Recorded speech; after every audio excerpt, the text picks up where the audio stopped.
Wikipedia, Paul Francis Sullivan, please call him Sully, every day on Locked On MLB for a unique look at the majors, both present and past, featuring exciting guest interviews and routine check-ins from the Locked On MLB Network's team of local experts. Subscribe to Locked On MLB today on the Odyssey app or wherever you get your podcasts.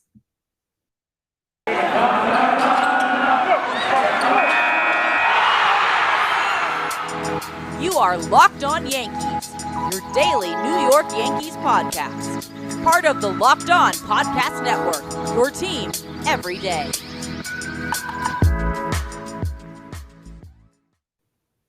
Hello, everyone. This is Stacey Gotsulias. Did I say that correctly? Hello, everyone. Happy Monday. It's clearly Monday because my mouth isn't working. I'm Stacey Gotsulias. I'm the host of Locked On Yankees. I'm what you would call a lapsed baseball writer. I wrote for Baseball Prospectus, the Hardball Times. My work has appeared on ESPN. It's even appeared in some magazines, but now I'm a full-time podcast host. And this is Locked On Yankees. We're here 5 days a week. We're on YouTube. If you're looking at me, you know that. We're also on Apple, Google, Odyssey, Spotify, Stitcher. You can subscribe, you can listen, you can do all that good stuff. So now that's out of the way. Let's discuss what we're going to discuss today. Like the Yankees not doing what I wanted them to do this weekend against Cleveland. In fact, they were embarrassed by Cleveland. We'll talk about that. We'll preview the Texas series, which begins tonight. We'll talk about a big player returning. The news just came out before I started recording. We'll talk about that. And I'm going to briefly talk about an important man in my life who would have been 80 years old yesterday. So let's get into it. The Yankees against Cleveland. Good Lord. It's bad enough they lost 2 out of 3 to Cleveland. That's bad enough. But the fact that they were outscored 22-4 in Saturday and Sunday's games. And not only that, Sunday was started by Garrett Cole, who only gave up 2 home runs. It felt like he gave up about 5. Didn't it? It did. He gave up 7 runs. After declaring before the game that the Yankees know all these games are important, they're going to play like it's the playoffs, he said something to the effect of, we all need to pitch better, we all need to hit better, we all need to play better defense. And what do the Yankees do? What does Garrett Cole do? You can't have your ace do that. Not when you need to win every game. Now, the Yankees will be helped slightly by the Rays and the Jays playing each other right now, but Boston has a pretty easy schedule. They're playing the Mets before the Yankees. So, the Yankees, they need to take care of business against Texas. So let's get into the numbers from Saturday and Sunday. We'll talk about Friday too, because, hey, they won Friday's game. Good for them.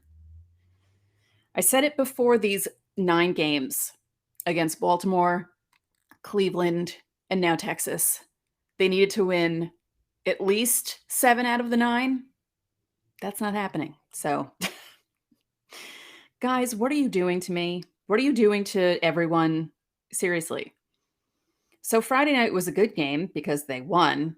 And not only did they win, they shut out the Indians, which you're thinking, pretty good. Hey, 8-0. Corey Kluber looked good. And then Saturday and Sunday happens. So let's talk about Friday. Let's talk about Kluber. 6 innings, 4 hits, no runs, 2 walks, 4 strikeouts. Michael King, I don't think enough was said about him coming in. Kluber and King did what they needed to do. They pitched 8 scoreless innings, rested the rest of the bullpen because the bullpen has been run into the ground. King pitched 2 innings, had 3 strikeouts. Lucas Leckie came in, pitched the 9th inning, got a strikeout. Yankees win 8-0. As for the offense, it was 8 runs on 11 hits. They had a big 4-run inning in the 7th inning. Gallo hit 2 home runs. Judge hit his 35th. Gardner hit his 9th. Stanton hit his 29th. They were 2 for 4 with runners in scoring position. So, not that they had many runners in scoring position, but at least they got half of them in. That's always a good sign. And they only left 4 on base. Then we get to Saturday. Saturday, they were only down 1-0 heading into the top of the 5th. And then the wheels came off. It's the only way to describe it. The Indians scored 7 runs in the top of the 5th inning, and the Yankees looked dead in the water. And you're fighting for your playoff lives. You can't do stuff like this. You really can't. I don't understand what this team is doing. It's now September 20th. We're more than halfway through the month, and this team is just looking awful. And the bad thing about it is they scored 3 runs. They lost 11-3. They had 8 hits.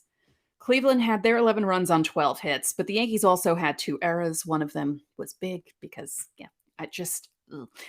Stanton hit his 30th home run. That's always nice to see. At that point, they were down 10-0 when Stanton hit his home run, Voit hit his home run. I can't believe this team did this weekend. And then yesterday's game, as I said, Garrett Cole comes out, talks the big talk, doesn't walk the big walk. He walked off the mound being booed by Yankee Stadium. And there was some discourse around that. Some people were not happy that Yankee fans were booing Garrett Cole off the mound. But you know what? We're at the end of the season here, kids. You guys keep talking about how you need to play better. We know that these games are important. We're going to turn the page, do better the next day. And you actually did worse on Sunday. You couldn't even score more than 1 run. Garrett Cole's line, 5 2/3. 7 runs on 10 hits. 1 walk, 7 strikeouts, 2 home runs. Again, felt like more. It really did. It felt like he gave up 5 home runs.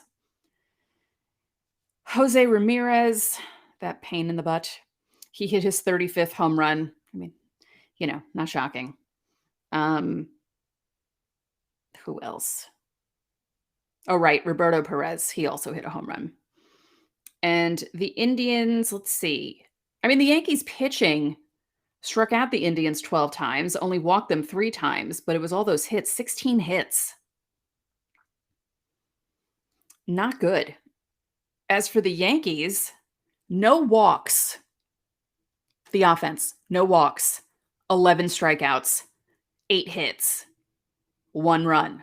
You can't win ball games that way. LeMahieu had 2 hits, Rizzo had 2 hits, Torres had 1, Urshela had 2. One of them was the home run, the only run of the game. And Higashioka had a hit. Everyone else, nothing. Nothing doing. Not a good showing, boys. Not at all. So does this sound familiar? You've got one device that lets you catch the game live, another that lets you stream your favorite shows, you're watching sports highlights on your phone, and you've got your neighbor's best friend's login for the good stuff. I want to tell you about a simple way to get all that entertainment you love without the hassle, and a great way to finally get your TV together. It's called DirecTV Stream, and it brings your live TV and on-demand favorites together like never before, so you can watch your favorite sports, movies, and shows all in one place. That means no more juggling remotes and no need to buy another device ever again. The best part, there's no annual contract. So get rid of the clutter and the confusion and get your TV together with DirecTV Stream. You can learn more at directtv.com. That's directtv.com. Compatible device required and content varies by package. Hey, Yankee fans, this is Stacey Gotsoulias with an incredible app everyone who buys gas needs to know about. Get Upside.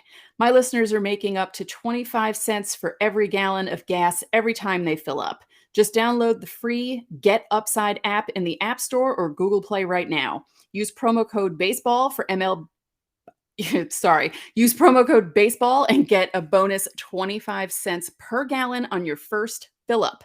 That's up to 50 cents cash back. Don't pay full price at the pump anymore. Get cash back using Get Upside. Just download the app for free and use promo code BASEBALL. You can get up to 50 cents per gallon cash back on your first tank. Some people who drive a lot are making as much as $200 to $300 a month in cash back, and that's no catch. The cash back gets added right to your account. You can cash out at any time to your bank account, PayPal, or e-gift card from Amazon and other brands. Just download the free Get Upside app and use promo code BASEBALL to get up to 50 cents per gallon cash back on your first tank. Again, that's code BASEBALL. Get Upside. Now, I don't drive, I don't have a car, but that sounds pretty good. Anything that has to do with getting cash back, yeah, that's a good deal. I think you all should do that. So let's preview the Texas series, which I'm not even going to say it. I'm not going to say it. You know what I'm thinking. If you watch this podcast, listen to this podcast, you know exactly what I'm thinking that the Yankees need to do. Will they? That remains to be seen. So tonight's matchup is AJ Alexey. I'm assuming that's how you say his name. It's Alex with a Y at the end. He's 2-0 with a 3.68 ERA in 14 2/3 innings with 14 strikeouts. He was born in 1998. That's young. Let's see. He pitched 3 2/3 innings against Houston on the 13th, gave up 6 runs in those 3 2/3 on 4 hits with 4 walks and 3 strikeouts. So those 4 walks apparently came back to bite him there. He did have a good game against the Angels on September 6th. He pitched 6 innings, only gave up a hit, didn't give up a run, walked 2, struck out 7. And against Colorado, he pitched 5 innings, didn't give up a run, only gave up 1 hit, walked 3, struck out 4. He got the win in the game against the Angels and the Rockies. So he tends to walk people. And as I said in the previous segment, the Yankees did not walk yesterday. So maybe they can walk at some point tonight.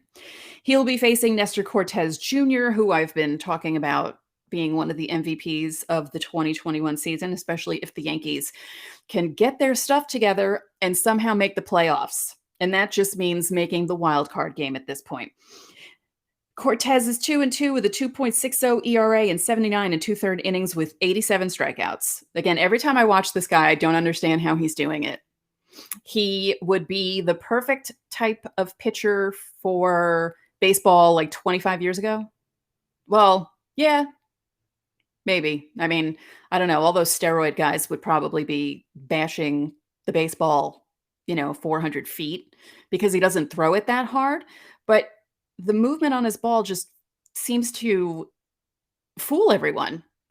Like, you think they're going to just bash the heck out of his pitches. And sometimes, he'll give up a home run every now and then, but it's not like he's getting crushed by anyone. And I can't figure out what it is. He doesn't have crazy movement on his ball when he pitches, but it's like, where did he come from? It's unbelievable. I mean, I know where he came from, but you know what I mean? It's just what he's doing is pretty special. So hopefully he can put the kibosh on this losing streak and keep it at 2. We'll see. In his last game against Baltimore, he went 6 1/3, gave up 1 run on 3 hits with 2 walks and 11 strikeouts. We know how that game went. Against Toronto on the 9th, he pitched 6 innings, only gave up 2 runs on 6 hits, no walks, 5 strikeouts. And against Baltimore again on the 3rd of September, 5 2/3, 1 run on 4 hits, 2 walks, 7 strikeouts. So he did really well against Baltimore. His last start had nothing to show for it. But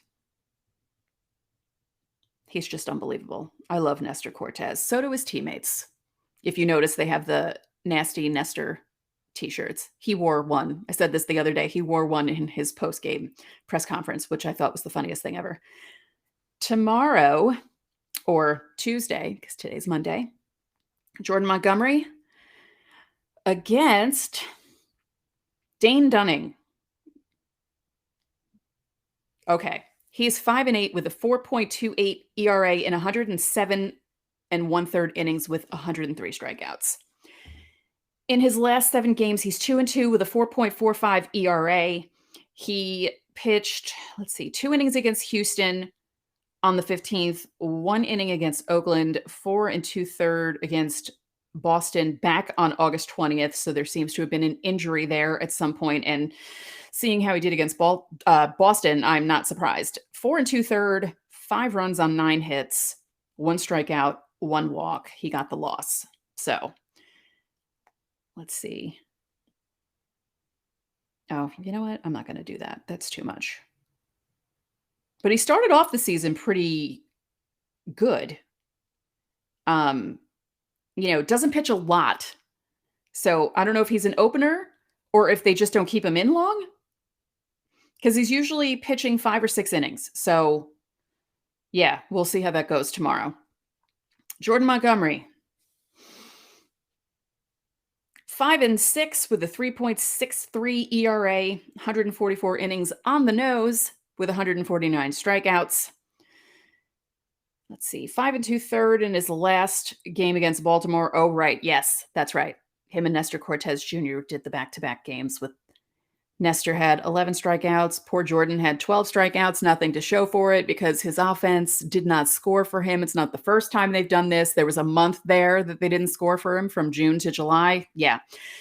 Oh, Jordan Montgomery. And that was only in 5 2/3. Against the Mets, he only went 3 1/3, gave up 5 runs on 7 hits with 3 walks, 6 strikeouts.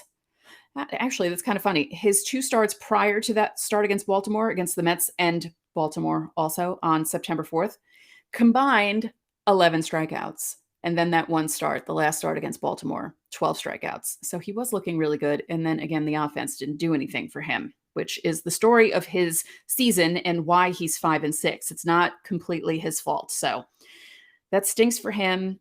Hopefully the Yankees will do better.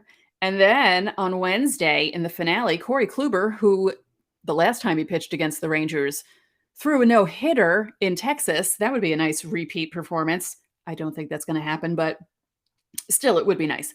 He will be facing Taylor Hearn, who's 6-5 with a 4.52 ERA in 93 2/3 innings with 87 strikeouts. Let's see. He is... Ooh, okay. His last start against the White Sox. Sorry, I didn't mean to make that face, Taylor Hearn. I hope you're not watching this, but that wasn't a good face. Because in his last start against the White Sox, 3 1/3 innings, he gave up 7 runs on 8 hits with 3 walks and 4 strikeouts. Now, he got the win against Oakland in the start previous to that. He pitched 6 innings, gave up 3 runs on 5 hits. And then the start before that, he pitched 7 innings against the Angels, gave up 3 runs, got the win. So I would prefer the Taylor Hearn that made an appearance against the White Sox than the one who made the appearance against Oakland and the Angels.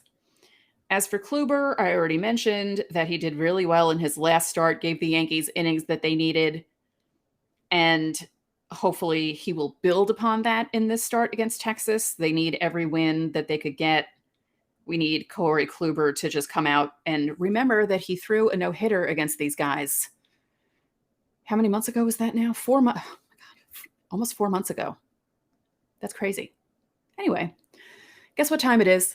It's time for me to talk about Built Bar. Did you know that Built Bar has so many delicious flavors that there's something for everyone? And when you talk to someone who loves Built Bar, like me, they're passionate about their favorites. And if you don't know all the flavors, well, you're just missing out. Coconut, cherry barcia, raspberry, mint brownie, double chocolate, salted caramel, strawberry, orange, cookies and cream, German chocolate. My favorite, mint brownie. If you listen or watch the show, you know I gush about that all the time. It is so good. And if you haven't tried all the flavors, you can get a mixed box where you get 2 of the 9 flavors. Just try them out, figure out what you like, and then just order the flavor that you want. They're high in protein, low in calories, low in sugar, and they all taste really good. If you go to built.com and use our promo code LOCKED15, you'll get 15% off your order. As I say, get the mixed box, figure out what you like, figure out what your family likes, and then you can get boxes of whatever you like. Again, go to built.com and use our promo code LOCKED15 for 15% off. So, okay. I mentioned in the opening that I was going to talk about someone important in my life. The reason I'm a Yankee fan, the reason I love this team so much, even though they've been torturing me the past 20 days or so, is my dearly departed father, Gus Gotsulias, who would have turned 80 yesterday. Now, I don't know actually if he had made it out of the hospital when he was in 2014, if he would have actually made it to 80. But I like to think that he would. And just thinking about him being 80. That's kind of crazy. He was 70. He had just turned 73 when he passed away. But he's the reason why I like the Yankees. He was born in the Bronx, would go to Yankee Stadium as a kid, would see all the cool guys from the 40s and 50s. My dad was born in 1941. And his mom would send him with a lunch in a paper bag and give him, now I can't remember how much it was to sit in the bleachers back then. It was probably like a dime, something crazy like that. And he would go there with his friends because he didn't live too far away from the stadium. He could walk there from where he lived. And yeah, so because of my dad, I am the crazy, rabid Yankee fan that I am today. And I like to tell a few stories about him when I talk about my dad and Yankee games. He was very calm. I would always be freaking out if we were at games together. He would always assure me, they're going to win. They're going to win. Don't worry. It's fine. One story is we went to Dwight Gooden's no-hitter. Now, obviously, we didn't know that Dwight Gooden was going to throw a no-hitter that night, but I had just gotten back from school. I had just finished taking finals. I was emotionally drained, and I think I got home the day before. And that Tuesday, it was Tuesday, May 14th, 1996. I wasn't sure if I wanted to go to the game. And my dad said to me, okay, you don't have to tell me right away. Just let me know if you want to go, and then we'll go. So I didn't let him know until really late in the day, like 5:30, because I think it was a 7:35 start back then. And we ended up going. My mom didn't feel like going, so it was me, my brother, and my father. And we, for some reason, gave our ticket to Freddie Says, the guy that used to bang the pan all around the stadium. Rest in peace to you, sir. And we ended up seeing a no-hitter. And it was around the 6th or 7th inning. People in my section were saying, did you notice the scoreboard? Like, do you see what we're seeing on the scoreboard? And the funny thing about it was everyone was afraid that they were going to jinx Dwight Gooden. So people would mention it, and then other people would admonish them and be like, no, don't say it. And people were crossing themselves and trying to like get all the negative juju out of the way, because people are so funny when it comes to no-hitters that you think you're going to jinx someone if you mention that it's actually happening. And the fact that he threw a no-hitter against the 1996 Seattle Mariners, if you weren't around back then, or if you were a young child that doesn't remember the 1996 or 1995 or 1997 Mariners, look at the lineup that night. Look at the players that didn't get a hit. Now, a bunch of them walked. He had a bunch of walks. It was that kind of a no-hitter. But I still, to this day, it's 25 years later, I don't understand how Dwight Gooden of 1996 pitched a no-hitter against that Seattle lineup. And when the final pop-up happened, it seemed like the ball was in the air for 20 minutes. Everything felt like it was in slow motion. And then I believe Jeter made the catch, right? And they're carrying Gooden off the field. And I'm just standing there staring, excited, because I realized I witnessed a no-hitter in person. And my dad looks at me and he says, "Are you glad you came?" I said, "Of course I am. Hello." My second favorite story that I like to tell, October 15th, 2001. Yankees Athletics, Game 5, Yankee Stadium. It was a Monday. My dad calls me up at work around noonish, and he says, "Stace, you want to go to the game tonight?" And it felt like it took me 10 minutes to answer that question. Because in my head, I had all these thoughts thinking, do I want to go to Yankee Stadium and embarrass myself? What if they lose? What if they're eliminated and I start crying in front of strangers? I don't want that to happen. And then I thought, well, what if they win and I don't go? Then I'll be really angry that I didn't get to see a series clinching win. So I said, yes, I'll go with you. So we go to the game. And it just so happened that the seats were the same row as my normal seats, my Sunday tickets that I had. And like literally right next, like I was in box 623 every Sunday. We were in box 625 right there. So the view was basically the same as I would see every game on Sunday. And my dad, anytime anyone on the A's got a hit, I'd get mad. Jason Giambi annoyed the hell out of me that day. He was 4 for 4, I believe. He just kept getting hits. And my dad was making jokes like, oh, he's showing off for Steinbrenner because Steinbrenner, they're going to get him. And I'm like, no, they're going to keep Tino. Okay. But I was nervous because it was an elimination game. And especially with the way the series started, with Oakland winning the first two in Yankee Stadium. By the way, I was at game two and they lost. And that was another reason why I was afraid to go to game five, because I didn't, like, as I was saying while I was telling the no hitter story, I felt like, what if I'm the jinx? What if they lose again and it's me? I won't be able to go to a game again. And it was just me and my dad that night. And it was a really good experience because, he was the first person to take me to my first Yankee games. He took me to a doubleheader in August of 1983. Yankees swept the Blue Jays. I saw a bunch of home runs. I saw Ron Guidry pitch a complete game, and I fell in love with baseball even more because I'd watch it on TV, but being at Yankee Stadium is a different experience, and especially at that age. And being with him at that playoff clincher and being able to experience it with just him by ourselves, well, along with 55,000 other people, just was really great. And I miss him a lot. And I wonder how he would react to the 2021 Yankees. I think he'd be annoyed. Actually, no, I know he would be annoyed. He'd be very annoyed. He used to get very impatient when guys weren't pitching. When pitchers are trying to avoid someone hitting the ball and they get all cute and they're trying to avoid the strike zone. And, especially against guys who don't even hit that well. That was one of my dad's biggest pet peeves. He would just yell at the TV, throw the ball over the plate. So when I watch certain guys do certain things, I think in my head, what would Gus think? And I really, I'm bummed that he never got to see Aaron Judge. He would be amazed by all these big guys coming into the league because, as I said, he passed away in 2014. The last game that he really watched and understood what was happening before he got really sick in the hospital was when Brandon McCarthy pitched. I believe it was a complete game, right? And he won 3-0. It was like August 21st, 2014. And the night that Jeter walked off at the stadium, my dad had a very bad fever. I was there with him that night. And Jeter hit his double in the first inning, and my dad pointed at the hospital TV, so he kind of knew what was going on. But by the time the walk-off happened, he was asleep. And I had to be quiet, so I couldn't yell as much as I wanted to. I tweeted in all caps on my phone, but I couldn't make noise because my dad was asleep. So to this day, I can't watch the Jeter walk-off without crying because the next day my dad coded, and then a week later we had to take him off the machine. So that's what I think of.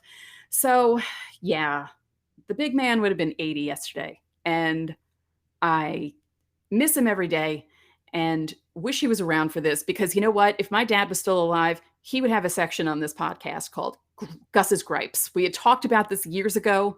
I always joke that if I did a podcast, I would have him on with me and we would have a section for him where he would just get to complain about everything that bothers him. And yeah, I miss that guy a lot. I mean, we had issues, obviously, because father-daughter stuff. But if it wasn't for him, I wouldn't be doing this. I wouldn't have been writing about baseball. I wouldn't be podcasting about baseball. I wouldn't be doing anything. So thank you, Daddy. I love you and I miss you. So that's it for this episode of Locked On Yankees, which is part of the Locked On Podcast Network, your team every day. I'd like to remind you that you can watch this show. I always say subscribe, but you can watch it on YouTube. You can listen to it in Apple, Google, Odyssey, Spotify, Stitcher, or anywhere else you get your podcasts. And when you get into your car, you can tell your smart device to play podcast Locked On Bets. Betting on the Yankees and baseball doesn't have to be a guessing game if you listen to the new Locked On Bets podcast hosted by your boy Q and handicapping expert Lee Sterling. Get daily picks, blowout specials, wrong team favorite picks, and Lee Sterling's lock of the day. Follow the Locked On Bets podcast brought to you by betonline.ag wherever you get your podcasts. One more thing, if you could be so kind, please rate the podcast and spread the word about this podcast to your fellow Yankee fans. We'd really appreciate it. By the way, I completely forgot about Luis Severino. He's being activated, but he will not be starting. He'll be coming in relief. Will this help the Yankees? We'll find out soon. So enjoy your Monday, and I will talk to you all tomorrow.